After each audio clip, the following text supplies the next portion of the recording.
Entering GM here. So this is one of my long form videos where I go over the cards that I've pulled through the week. Again, I'm not doing this in any particular order. I think one of the main things is what I'd like to focus on is just reading out some of the cards, or maybe looking at more of the mythic, majestic cards and the rares, and going over some of the foils as well.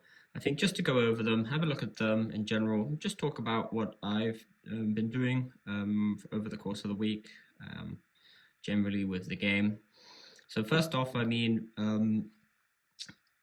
I played a few games of Flesh and Blood, so I'm learning much more about the game. So I think a week and a half ago was my first game that I played, and I've played maybe 3-4 games after that. So slowly getting into it.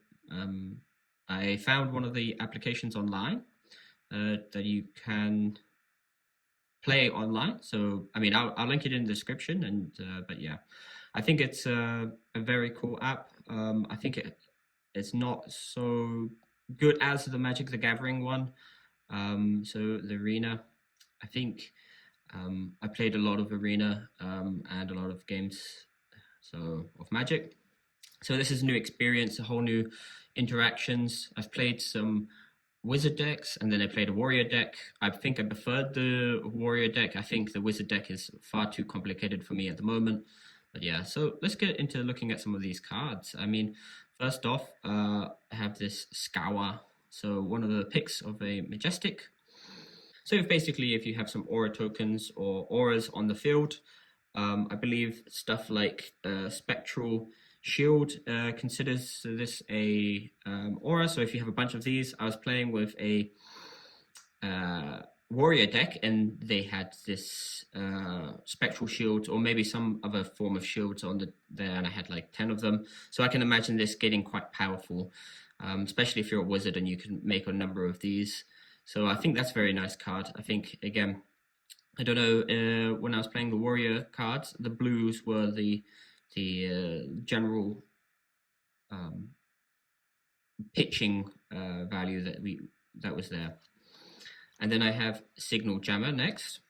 So again, this is an action item from Everfest.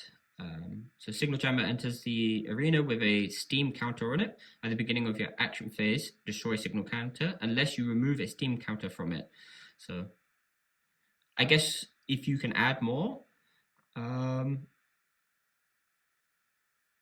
Okay. So then afterwards, if you can keep this on the field, a hero, it basically counters some form of wizards, maybe. I think that's cool. If you can get as many counters on it. So I guess there must be some cards in Everfest to gain more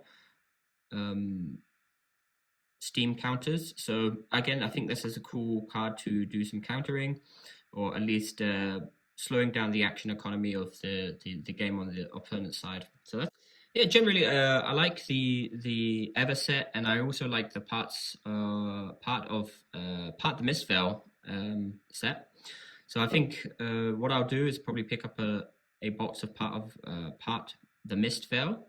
I think that's really nice. I already have a booster box of Everfest that I'm currently going through, and I also pick up a booster box of Rosetta just for the new opening. I think, again, it's a great time for me to get into it with the new set coming around. So again, Smashing Good Time. This is a hilarious card. I think I can imagine a bunch of goblins smashing after going on a bender. So again, it's very funny to see the artwork, and I think it's really cool to get that vibe. Again, this shopkeeper clearly is not having a good time. So I really like the aesthetic of Everfest and the Mistveil. So let's talk about the card itself. The next time an attack action hits a hero this turn, you may destroy an item they control with cost 2 or less. It does exactly what the card is suggesting it to do. The goblin is going to go into your opponent's hand, or items that they have on the board and destroy them. So I think that's a very nice card. I mean, it may not be played, but it looks fun. So I can imagine building a fun deck to disrupt your opponent. I mean, I don't know if it's nice, but maybe someone can tell me if there's themed decks around these types of cards to disrupt the player. And wow, I think seeing this card for the first time when I pulled it was really nice, but then seeing it foiled, I think it was just looks wicked. I think it just deal 5 arcane damage to a target hero. Okay, yeah, that's just deal damage, and then you can put it on the bottom of your deck. Okay, nothing special, but the card looks amazing. Waning Vengeance, creating more spectral tokens. So I'm not sure if this works alongside the Scour. It is from a different set, but maybe there's some form of synergy. I don't know if this is something that people use to generate more spectral tokens, but I think as I play more games, I will see them. I'll be releasing a footage of me playing some games, maybe one footage against a bot, learning about the general components of the game, and then maybe against other players as I try new decks. Honestly, I've moved away from the idea of just playing Nevea. I was thinking of doing that because I was in store most of the time, and I think if I was to play in store, I would have 1 or 2 decks that I would play consistently. But with this online play, I think I will try different decks to see my play style. Yeah, this card, nothing special, but artwork's cool. Ghostly Visit, again, the artwork looks really nice. This is from the Monarch set. I really like the Monarch set as well. I think it's purely for the fact that I opened the most of these, so I haven't even had a chance to really go through the whole set and read it. So yeah, I think I'll go into the rares now. One thing though, I would say, another video that I'm thinking about is looking over the Rosetta set and looking at the set as a new player and seeing what is available. So yeah, I don't want to go through the whole list of commons that I have. I think that's way too long for a video. But in general, I feel like just going over the mythic, not mythic, again, it's MTG is getting in my brain, majestic cards, if that's correct, and then looking at the rares. So I actually don't know if there's like an uncommon or if the rares fulfill that purpose of uncommons, because so far it feels like that, whereas I've seen that, the common sets are actually still playable, so not a problem for me. I'm just wondering if there's like the same ratio of pools in that sense. So a bit too bright, maybe. There we go. But yeah, so as I was saying, I think going over the Rosetta set as a new player, I'll make this a nice video, and then maybe playing a game with a Rosetta champion. And I think that's that would be a nice idea for a video. So, Amulet of Oblation. I don't know what Oblation is. Again, okay. You get to go again until the end of the turn. Target attack action gains. If this would be put into a graveyard, instead put it onto the bottom of the owner's deck. Activate this ability only if a card has entered its graveyard. So is this oh, okay. I don't understand this card. I think I'd have to play it. Haze Bending. I think once per turn, Haze Bending or another illusionist token or you control is destroyed. Create. Okay. So I think this stays on the board. I'm not sure if these you put this on the board like as an aura, and then that aura just keeps generating as a passive reward. I think that's how I've played it, or I've seen play it as well. So maybe someone can correct me. I mean, obviously, I would love to have people let me know things I'm getting wrong. Floridia checked Smashing Good Time. Blanche.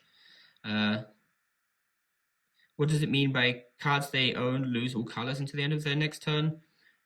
Is this like the colors up here, or what does this mean? So maybe someone tell me in the comments. I have no idea. Maybe I'll go and play a game with it. I don't know. One of my favorite looking cards at the moment. So again, Deep Blue Sea. What a awesome scenario.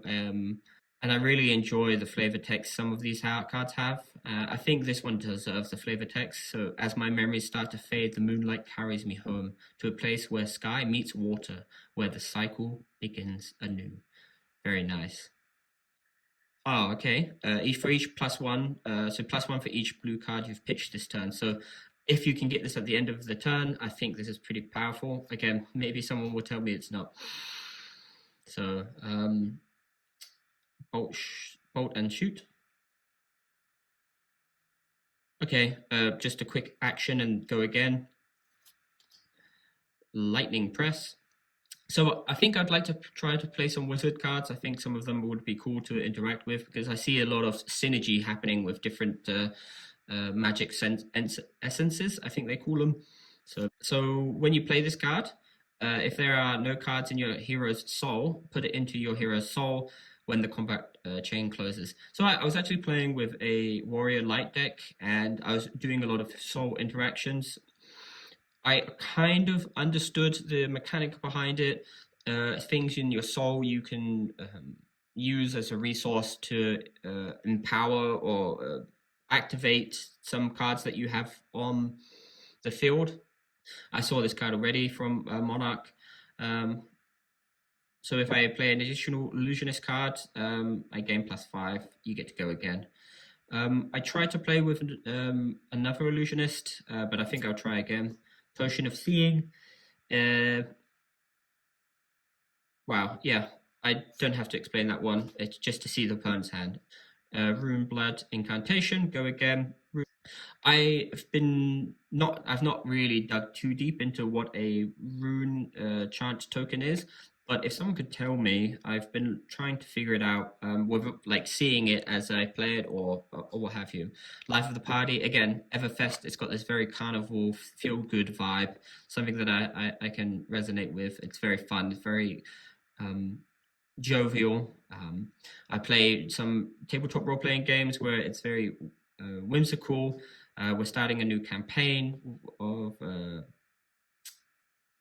Daggerheart from the creators of Critical Role. We're loving it at the moment, and it's a lot of fun. A lot of wacky and zany things are happening. I'm the game master for that. I think they call it a judge or something else, but I just default to game master these days. So, but yeah, we're playing these types of style of game. I think it's a lot of fun. But this gives me some inspiration of doing some party vibes, but at the moment they're currently running off in a different direction. So less partying, more survival. You may discard or destroy a card from your you control named Crazy Brew rather than paying life of the party's. Okay. If you do, choose all, otherwise choose one. Okay. Well, this is a good synergy kind of card. To get the most out of it, you really need to have a Crazy Brew and just either discard it or destroy it, and you get to get all of these effects.